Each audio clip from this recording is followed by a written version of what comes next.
வணக்கம். செல்வகுமாரின் அதிகாலை வானிலை ஆய்வறிக்கை. அதிகாரப்பூர்வ வானிலை அறிக்கைக்கு இந்திய வானிலை ஆராய்ச்சித்துறை அறிக்கையை பார்க்கவும். 2026 ஜூலை 8 புதன்கிழமை அதிகாலை நிலவர வானிலை பதிவு. வானிலை அமைப்பு. அதற்கு முன்னாடி ஒரு சில வார்த்தைகள். வறட்சி, எல்னினோ, சூப்பர் எல்னினோ குறித்த கவலையை நீங்கள் மனதில் வைத்துக்கொள்ள வேண்டாம். தயவுசெய்து வேண்டாம். நிறைய வினாக்கள், கவலையுடன் வினாக்கள், பெரிய ரொம்ப மனச்சோர்வுடன் வினாக்கள் நிறைய வருது. தயவுசெய்து வேண்டாம். நம்ம திரும்ப சொல்கிறது அதே தான். பருவமழை எப்போ தீவிரமடையும்னு நம்ம சொல்லியிருக்கிறோம். வழக்கமாக ஆகஸ்ட்டில் தான் தீவிரமடையும். இந்த ஆண்டு ஆகஸ்ட் இறுதியில் தீவிரமடைன்னு சொல்லியிருக்கிறோம். அதனால் பெய்யாமல் போகாது, பெய்துட்டு தான் இருக்குது. நேற்றைக்கு கூட வயநாட்டில் நிலச்சரிவு. அப்போ வயநாடு நிலச்சரிவு என்பது என்னது? காவிரி நீர்பிடிப்பு பகுதி. நீலகிரியில் நேற்றைக்கு மழை. எவ்வளோ மழை? 8 சென்டிமீட்டருக்கு மேலே, 86 மில்லிமீட்டருக்கு மேலே மழை பொழிஞ்சிருக்கு. ஆக படிப்படியாக இது நம்பிக்கை ஊட்டும் மழைன்னு ஏற்கனவே சொன்னோம். நம்ம நீண்டகால அறிக்கையில் என்ன சொல்லியிருக்கிறோம்? மாத இறுதி, அதாவது ஜூன் இறுதி 28ஆம் தேதியிலிருந்து 8ஆம் தேதி வரைக்கும் மழை இருக்கும். அதாவது ஜூலை 8 வரைக்கும் மழை இருக்கும். அப்புறம் 8லிருந்து 18 வரை 10 நாள் இடைவெளி கொடுக்கும்னு சொன்னோம். 10 நாள் இடைவெளிக்கு பிறகு 19ஆம் தேதி மழைப்பொழிவு மீண்டும் தொடங்கும்னு சொல்கிறோம். அதிலிருந்து படிப்படியாக தீவிரமடையும்னு சொல்லியிருக்கிறோம். ஜூலை இறுதியிலிருந்து தீவிரம், ஆகஸ்ட்டு அதை விட தீவிரம். ஆனால் ஆகஸ்ட் சூரியன் குத்துக்கதிர் தமிழ்நாட்டில் விடும் என்பதனால கொஞ்சம் வெயில் கூடுதலாக இருக்கும். ஆனால் மழையும் இருக்கும். காரணம் என்னென்னா, சூரியன் குத்துக்கதிர் வட இந்தியாவில் விழுந்து கொண்டிருக்கு. ஜூன் 21ஆம் தேதி வட இந்தியாவின் கடகரேகையை தொட்டுவிட்டு தெற்கு நோக்கி திரும்பி இருக்கிறது. ஆகஸ்ட் 17லிருந்து செப்டம்பர் 1-2 வரை தமிழ்நாட்டிலே சூரியன் குத்துக்கதிர் விழும். செப்டம்பர் 21 நிலநடுக்கோட்டுக்கு போகும். பிறகு தெற்கு நோக்கி நகரும் என்று சொல்லியிருக்கிறோம். ஆக வழக்கமாக எல்லா ஆண்டுமே அணைகள் நிரம்பிய ஆண்டு ஆகஸ்ட்டு. ஆடிப்பெருக்குக்கு பிறகு தான் அணைகள் நிரம்பியிருக்கு. ஆடிப்பெருக்குக்கு சராசரியாக நிரம்பியிருக்கு. ஆடிப்பெருக்குக்கு பின்னாடி தான் நிரம்பியிருக்கு. ஆடிப்பெருக்கில் தான் பெரும்பாலும் தண்ணி வந்திருக்கு. ஆனால் ஜூன் 12 தண்ணீர் திறக்கப்படும் பொழுது முதலாண்டு தண்ணீர் அது சேமிக்கப்பட்டிருக்கு. பிறகு தான் முதலாண்டு தண்ணீர் தான் நம்ம அடுத்த ஆண்டு திறந்து விடுறாங்க. முதலாண்டுனா வடகிழக்கு பருவமழை காலத்தில் சேமிக்கப்பட்ட தண்ணீர். ஆனால் எப்பொழுதுமே இனிமேல் வருங்காலங்களில் வடகிழக்கு பருவமழை காலங்களில் நம்ம சேமித்து வைத்திருந்தாலும் அது 40 TMC குறைஞ்சிரும். காரணம் என்னென்னா, குடிநீர் தேவை அதிகமாக இருக்கிற காரணத்தினாலே குறைந்து விடும். ஆகையின காரணமாக நாம் எப்படி மேட்டூர் அணையில் தண்ணீரை சேமிக்கிறோமோ அதே போல் அவர்கள் குடிநீர் தேவைக்காக மழைநீரை சேமித்து அதை நாம் சுத்திகரிக்க பயன்படுத்தினாலே மிகச் சிறப்பாக இருக்கும். அது ஒரு புறம் இருக்க, பருவமழை கண்டிப்பாக பொழியும். எல்னினோ, வறட்சி போன்ற தகவல்களை மனதில் கொண்டு அச்சப்பட வேண்டாம். தயவுசெய்து வேண்டாம். பொறுத்திருந்து பாருங்கள். நேற்றைக்கு யாராவது வட இந்தியா, அதாவது மும்பையில் இத்தனை நாள் கொட்டிய மழை யாராவது எதிர்பார்த்துருக்கிறார்களா? மும்பை மக்கள் என்ன சொல்கிறாங்க? வறட்சின்னாங்க. இவ்வளோ பெரிய வெள்ளம், கழுத்து முட்டு வெள்ளம் சில இடத்துல. அவர்கள் எல்னினோ குறித்த தகவல்களை திட்டிக் கொண்டிருக்கிறார்கள். அதே போல் வட இந்தியாவில் பல இடங்களில் அதே போல் வெள்ளம். அதே போல் நேற்றைக்கு வயநாட்டில் திடீர் நிலச்சரிவு எப்படி பாய்ந்தோடி எப்படி உயிரிழப்பை ஏற்படுத்தியது என்று உங்களுக்கு தெரியும். வயநாட்டில் நேற்றைக்கு நடந்திருக்கு. அது மழைப்பிடிப்பு. நேற்றைக்கு அப்பாச்சி கவுண்டர் சொல்லிவிட்ட பாலக்காட்டு கணவாயில் சாரல். அதே நேரத்தில் அதை தாண்டி வலிமையான காற்று இருக்கிறது என்ற அச்சமும் இருக்குது. கண்டிப்பாக காற்று பகுதிக்கு காற்று தான் இருக்கும். மழை பகுதிகளுக்கு மழை இருக்கும். சாரல் பகுதிகளுக்கு சாரல் இருக்கும். கனமழை பகுதிகளுக்கு கனமழை பொழிவு இருக்கும். கண்டிப்பாக அது தொடங்கும். சரி, இப்போ நாம் 10 நாள் இடைவெளி கொடுக்கணும்னு சொல்லியிருக்கிறோம். நினைவு இருக்கிறதா? ஏன் அப்படின்னா அதையும் முன்கூட்டியே சொல்லியிருக்கிறோம். நம்ம இப்போ சொல்லலை. பசிபிக் பெருங்கடல் வெப்பமும் இந்திய பெருங்கடல் வெப்பமும் சமமாக இருக்கிற காரணத்தினாலே, குறிப்பாக தெற்கு அரைக்கோளத்தில் கடந்த ஆண்டு எந்தவித வலிமையான புயல்கள் உருவாகாத காரணத்தினாலே 31 டிகிரி வெப்பம் இருக்குது. நிலநடுக்கோட்டில் 30 இருக்குது. இந்திய பெருங்கலோட வடக்கு பகுதியாகிய அரபிக்கடல் மற்றும் வங்கக்கடல் பகுதியில் 30-31 இருக்குது. எங்கேயுமே 30 குறைவால. கொஞ்சம் ஏமன் ஓமன் பகுதியில் மட்டும் 29 இருக்குது. பெரும்பாலும் 30-31 இருக்குது. பரவலாகவே 30 இருக்குது. ஆகவே இப்பொழுதும் நீரோட்டங்கள் உயர்த்தி கொண்டிருக்கிறது. வங்கக்கடலின் தெற்கு பகுதியிலையும் வங்கக்கடலையும் சுமத்ரா இலங்கை இடைப்பட்ட பகுதியிலையும் குமரி கடற்பகுதி வெப்பத்தையும் உயர்த்தி கொண்டிருக்கு நீரோட்டம். ஆகவே இதெல்லாம் நன்றாக புரிந்து கொள்ள வேண்டும். பசிபிக் பெருங்கடலில் அடுத்தடுத்த 3 நிகழ்வுகள் உருவாகி இருக்கிறது. அந்த 3 நிகழ்வுகளில் ஒன்றுதான் சூப்பர் புயல் ஒன்று தைவானை வரக்கூடிய 10ஆம் தேதி தாக்க இருக்கிறது. 10-11 தேதிகளில் தாக்க இருக்கக்கூடிய அந்த சூப்பர் புயல் சீனாவையும் தாக்க இருக்கிறது. அன்றைக்கு தேதியில் நமக்கு வெப்பச்சலன இடிமழை பொழிவு 10-11 தேதிகளில் ஒரு சில இடங்களில் மாலை இரவில் பொழியும்னு சொல்லியிருக்கிறோம். அது நம்ம ஏற்கனவே அறிவித்திருக்கிறோம். ஏன்னா டைட்டாக போயிட்டுருக்க காற்று. வட இந்தியாவிலையும் 2 காற்று சுழற்சி இருக்குது. தைவானை தாக்கக்கூடிய ஒரு சூப்பர் புயலும் இருக்குது. சூப்பர் புயல் என்றால் உலக காற்றை எல்லாமே கட்டுப்படுத்தி ஈர்க்கும். அதுதான் சூப்பர் புயல்.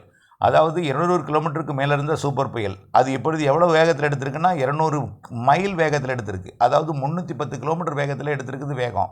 ஆகவே இருந்தாலும் கொஞ்சம் செயலிழந்து அது தைவானை தாக்கும் பொழுது காற்றில் ஏற்படக்கூடிய டைட்டு கொஞ்சம் தொய்வு ஏற்படும் பொழுது அன்றைக்கு வெப்பச்சலன இடிமழை பொழிவு தமிழ்நாட்டில் இருக்கும்.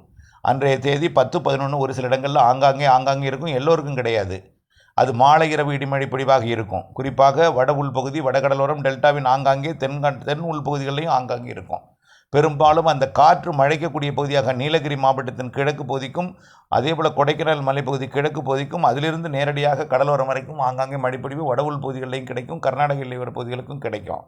10-11 அதாவது இப்போ 9க்கு மேலே 10-11 ஏதாவது ஒரு நாள் ஏதாவது ஒரு சில இடங்களில் ஆங்காங்கே மழைப்பொழிவு கிடைக்கும். கொஞ்சம் கூடுதல் பரப்பில் சில இடங்களில் சற்று கனமழையுமே இருக்கும். சரி, அதுக்கடுத்து எப்போது மழை? கொஞ்சம் வெயில் உயர்ந்தது போல் இருக்கும். அது எங்கே வெயில் உயர்ந்தது போல் இருக்கும்னு நம்ம ஏற்கனவே சொல்லியிருக்கிறோம். காரணம் என்னென்னா, பருவமழையோட அச்சு எங்கே இருக்குது? வட இந்தியாவில் இருக்குது. அதாவது பாகிஸ்தானை நோக்கி பயணித்து கொண்டிருக்கிறது அதோட அச்சு. பாகிஸ்தானில் இப்போவும் 45 டிகிரி செல்சியஸ் இருக்குது. அதனால் அந்த வெப்பத்தை தணிப்பதற்கு எவ்வளவு மழை பெய்ய வேண்டுமோ அவ்வளவும் பெய்த பிறகு தான் அங்கே முன்னேற்றம் என்பது மிக மெதுவாக நடைபெறும். அந்த முன்னேற்றம் நடைபெற்ற பிறகு தான் காற்று திசை மாறும். அந்த நாள் தான் நம்முடைய ஜூலை 19 அப்படின்னு சொல்லியிருக்கிறோம். ஜூலை 19ஆம் தேதி தென்மேற்கு பருவமழை கேரளாவிலையும் கர்நாடகாவிலையும் தீவிரமடையும். தீவிரம்னா உடனடியாக கொட்டி 2 நாள் அணைகள் நிரப்பாது. தொடங்கும், மெல்ல படிப்படியாக தீவிரமடையும். அதை விட படிப்படியாக தீவிரமடையும்னா 19 விட 20 கூடும், 20 விட 21 கூடும்னா மாத இறுதி நாளில் வலுப்பெறும். ஆகஸ்ட் முதல் வாரம் நல்லாவே வலுத்திருக்கும். மீண்டும் ஆகஸ்ட்டில் 5 நாள் இடைவெளி கிடைக்கும்னு சொல்லியிருக்கோம். அப்போ பசிபிக் பெருங்கடலில் ஒரு புயல் உருவாகும். அதுவும் சூப்பர் புயலாக இருக்கும். பசிபிக் பெருங்கடல்னால் ஆசிய பக்கம். அமெரிக்க பக்கம் வெப்பம் உயர்ந்தால் தான் அது எல்னினோ. ஆசிய பக்கம் வெப்பம் உயர்ந்தால் அது லானினோ. இப்போ வரைக்கும் லானினாவில் தான் இருக்குது. ஆசிய பக்கம் தான் வெப்பம் உயர்ந்திருக்கு. மத்திய பசிபிக் பெருங்கடலேருந்து ஆசியா நோக்கி தான் வெப்பம் கடத்தி கொண்டு வருகிறது நீரோட்டம். தயவுசெய்து புரிஞ்சுக்கிங்க. நம்ம அது ஏற்கனவே சொல்லியிருக்கிறோம். பசிபிக் பெருங்கடல் ஆசிய பக்கத்தில் சூப்பர் புயல் உருவாகும்னு சொல்லியிருக்கிறோம். கடந்த ஆண்டு ஹாங்காங்கை தாக்கிய சூப்பர் புயலோடெல்லாம் சூப்பர் அதிகமான புயல், வேகம் கொண்ட புயலாக இருக்கும்னு சொல்லியிருக்கிறோம். ஆகையின் காரணமாகத்தான் அந்த பசிபிக் பெருங்கடலில் அடுத்தடுத்து மத்திய பசிபிக் பெருங்கடலில் உருவாகிறதுனால தான் அந்த வலுவான புயலாக உருவாகிறது. மத்திய பசிபிக் பெருங்கடல் வெப்பம் உயர்ந்திருக்கு. இது ஆசிய பக்கத்தை நோக்கி வரும். இது படிப்படியாக ஜூலை இறுதி, ஆகஸ்ட் மாதம் ஜூலை இறுதியில் பார்த்திங்கன்னா ஜப்பான் நோக்கியோ தைவான் நோக்கியோ சீனா நோக்கியோ போகக்கூடிய நிகழ்வு ஜூலை இறுதியில் எங்கே வரும்? அப்படியே பார்த்திங்கன்னா ஹாங்காங் நோக்கி வரும். ஆகஸ்ட்டில் எங்கே வரும்? வியட்நாம், கம்போடியா நோக்கி, லாவோஸ் நோக்கி வரும். செப்டம்பரில் எங்கே வரும்? நேரடியாக தாய்லாந்து, மியான்மர் கடந்து வங்கக்கடலோட வடக்கு பகுதிக்கு வரும். செப்டம்பரோட பின்பகுதி, செப்டம்பர் மையப்பகுதியெல்லாம் நேரடியாக ஆந்திர பிரதேசம், ஒடிசா நோக்கி வரும். ஆகவே இது செயலிழந்து தான் வரும். அதுக்காக கவலைப்படாதீங்க. அங்கே கரை கடந்து செயலிழந்து ஒரு தாழ்வு சுழற்சியாக தாழ்வு பகுதியாக மண்டலமாக கூட தீவிரமடையும் வங்கக்கடல் ஆகவே இதெல்லாம் மழைப்பொழிவை கொடுப்பதற்கு சாதகம்தான். பொதுவாக ஆந்திர பிரதேசத்தில் எப்போ மழை பெய்யும் தெரியுமா? எப்பொழுதுமே ஆந்திர பிரதேச மக்களையும் ஆந்திர பிரதேசத்தில் கூடிய வானிலை வல்லுநர்களையும் வானிலை அறிஞர்களையும் கேட்டால் தெரியும், செப்டம்பர் தான் மழை பெய்யும். எப்போ கர்நாடகாவில் வலுத்து பெய்யும், ஆடிக்காற்றுன்னு எப்போ அடிக்கும்? ஆடி மாதம் தான் அடிக்கும். அது தொடங்கியிருக்கு. இப்போது அடுத்த மாதம் ஆடி மாதம். அப்போ வலுவாக அடிக்கும். அப்போ மழைப்பொழிவும் வலுவாக இருக்கும். ஆக கேரளாவில் மழைப்பொழிவு வலுவாக பெய்யும் பொழுது காற்றாக வறண்டு இந்த பக்கம் வரும். அது எல்லாமே நடக்கும். ஆகவே தயவுசெய்து புரிஞ்சுக்குவேன். நீலகிரி, வால்பாறை மற்றும் கன்னியாகுமரி உள்ளிட்ட பகுதிகளுக்கெல்லாம் 19ஆம் தேதியிலிருந்து மீண்டும் மழைப்பொழிவு தீவிரமடையும். காவிரி நீர்பிடிப்பு பகுதிகளிலையும் 19ஆம் தேதியிலிருந்து மழைப்பொழிவு தொடங்கி படிப்படியாக தீவிரமடையும். ஜூலை இறுதியில் வலுப்பெறும். ஆகஸ்ட் முதல் வாரம் மேலும் வலுப்பெறும். ஆகஸ்ட் 15க்கு மேல் நன்றாக வலுப்பெறும். ஆகஸ்ட் இறுதியில் கர்நாடக அணையை நிரப்பும். ஆகஸ்ட் இறுதிக்கு பிறகு செப்டம்பர் முதல் வாரம் நீர்வரத்து கண்டிப்பாக திறந்துவிடக்கூடிய நிலைக்கு வரும்.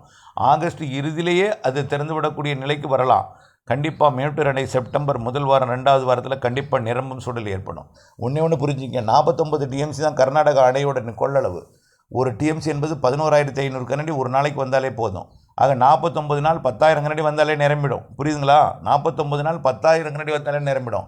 ஏன் 25,000, 35,000, 40,000, 1,00,000 கனடி வரும். அப்படின்னா என்ன அர்த்தம்? 10 டிஎம்சி ஒரு நாளைக்கு வந்தனால எத்தனை நாள் நிரம்பும்? 4 நாளில் நிரம்பும். தயவுசெய்து புரிஞ்சுக்கிங்க. ஒரு நிகழ்வு வந்தாலே ஒரே நாள்லேயும் நிரம்பும், 2 நாளில் 3 நாள்லேயும் நிரம்பும்.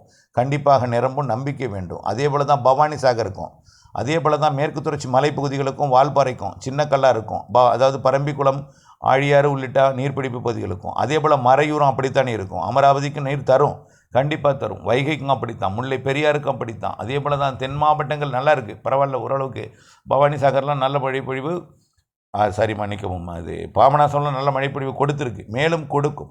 ஆகவே வரக்கூடிய 10ஆம் தேதி 11ஆம் தேதியில் வெப்பச்சலன இடிமழை பொழிவு கொடுக்கும். அதுக்கப்புறம் கொஞ்சம் வெயில் உயர்ந்திருக்கிறதே, அப்போ எல்னினோ இன்னும் சொன்னாங்களே, அதை வாட்டுதே உண்மைதான்னு ஐயோ எவ்வளவு கஷ்டப்படுறாங்க. அந்த வரக்கூடிய கைபேசி அழைப்பை பார்த்தா எனக்கு ரொம்ப வேதனையாக இருக்குது. தயவுசெய்து புரிஞ்சுக்குங்க. நாம் மட்டும்தான் சொல்கிறோம் மழை பெய்யுன்னு. அது 99 மழை பெய்யாதுங்கிற தகவலை கேட்டு தயவுசெய்து நீங்கள் ரொம்ப வேதனைப்படுறீங்க. ரொம்ப வேதனைப்படுறீங்க. அதுக்கு ரொம்ப வேதனைப்படுத்துது. தயவுசெய்து புரிஞ்சுக்கிங்க. ஆகஸ்ட் மாதத்தில், அதாவது என்ன சார் ஆகஸ்ட் கொண்டு போய்ட்டுன்னு சொல்லலை, 19லேருந்து மழை பெய்யும், மாத இறுதியில் படிப்படியாக அதிகரிக்கும், ஆகஸ்ட்டில் நிரப்பு மழை, செப்டம்பரில் உபரிநீர் திறக்கும் மழை, செப்டம்பர் முதல் வாரத்தில் கண்டிப்பாக இருக்குது. வடகிழக்கு பருவமழை தொடங்கும் வரைக்கும் வலுத்த செப்டம்பர் அக்டோபர் மழைப்பொழிவு, தென்மேற்கு பருவமழை பிற்பகுதியில் தான் வலுத்த பலத்த மழைப்பொழிவு கொடுக்கும். யாரும் மும்பையிலையும் வட மாநிலங்கள்லையும் நினைத்தாரு, இன்னும் வட மாநிலங்களில் பெய்து கொண்டு தான் இருக்குது, இன்னும் பெய்ய போகிறது மழைப்பொழிவு. கண்டிப்பாக வடகிழக்கு பருவமழை தொடங்குகிற நேரத்தில் தான் உச்சபட்ச தென்மேற்கு பருவமழை பொழியும். அப்படியே தலைகீழாக வடகிழக்கு பருவமழையாக மாறும். வடகிழக்கு பருவமழை தொடக்கத்திலே இந்த ஆண்டு பலத்த மழைப்பொழிவு பொழிய இருக்கிறது. நல்லா புரிஞ்சுக்குங்க.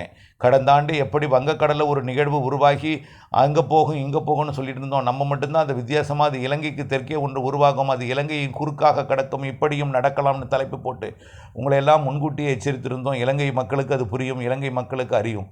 ஆகவே அதே போல் தான் இந்த வருடம் வடகிழக்கு பருவமழை காலத்தில் முன்கூட்டியே பருவமழை வலுப்பெற இருக்கிறது. கண்டிப்பாக இந்த ஆண்டு அக்டோபர் 18க்கு மேலே வடகிழக்கு, அதுக்கு முன்னாடியே வடகிழக்கு பருவமழை மாதிரி செப்டம்பர் அக்டோபரில் மழை இருக்குது. அக்டோபர் 15 தேதி வரைக்கும் மழை இருக்குது தென்மேற்கு பருவமழை. அது அப்படியே வடகிழக்காக மாறும் பொழுது மேலும் வலுப்பெறும். நவம்பர் டிசம்பரில் வலுத்த இருக்குது. இடைவெளிக்கு நாட்கள் ரொம்ப குறைவு, மழை நாட்கள் தான் நிறையா என்பதை நீங்கள் புரிந்து கொள்ள வேண்டும். இந்த ஆண்டு வடகிழக்கு பருவமழையும் சரி, தென்மேற்கு பருவமழையும் சரி அதிகமாக இருக்கிற காரணத்தினால மழைநீரை சேகரிப்போம், பண்ணை குட்டைகளை அமைப்போம், பண்ணை குட்டைகள் இருக்கும் பண்ணை குட்டைகளை ஆழப்படுத்துவோம், அகலப்படுத்துவோம், கரைகளை பலப்படுத்துவோம். கண்டிப்பாக பின்மழை தான் என்பதை நம்பிக்கை கொண்டு இருக்க வேண்டும் என்று அன்போடு கேட்டுக்கொள்கிறேன். இணைந்தே இருங்கள் அப்டேட்ஸுடன். நேற்றைக்கு மழைப்பிடிப்பு நான் சொல்ல மறந்துட்டேன். நேற்றைக்கு எங்கெங்கெல்லாம் எவ்வளோ மழை பிடிந்திருக்கு அப்படின்னு பார்த்தீங்கன்னா, அதாவது Gudalur Bazaar 86 millimetre, fourth mount 85, upper Gudalur 84 millimetre, Devala 78, Harrison Malayalam 70, அவலாஞ்சில் மட்டும் கொஞ்சம் கம்மியாக இருக்குல்ல, மேற்கெல்லாம் அதிகமாக இருக்குது. அதான் பார்வுட் 38ன்னு நிறைய மழைப்பொழிவு பொழிந்திருக்கிறது. ஆக குறைந்தபட்ச மழைப்பொழிவு எமரால்டில் 25 மில்லிமீட்டர் பெய்திருக்கு, நடுவட்டத்தில் 20 மில்லிமீட்டர் பெய்திருக்கு. இப்படி கோயம்புத்தூர் மாவட்டம் வால்பாறையிலையும் நல்ல மழை பொழிந்திருக்கிறது. ஆகவே அந்த தகவல் இன்னும் கிடைக்கப்பெறவில்லை. கண்டிப்பாக அது கிடைக்கப்பட்டதும் உங்களுக்கு அறிவிக்கிறேன். நல்ல மழைப்பொழிவு இருக்கிறது என்ற நம்பிக்கை வேண்டும். வானிலை அப்டேட்ஸோடு இணைந்திருக்க வேண்டும் என்று அன்போடு கேட்டுக்கொள்கிறேன். நன்றி.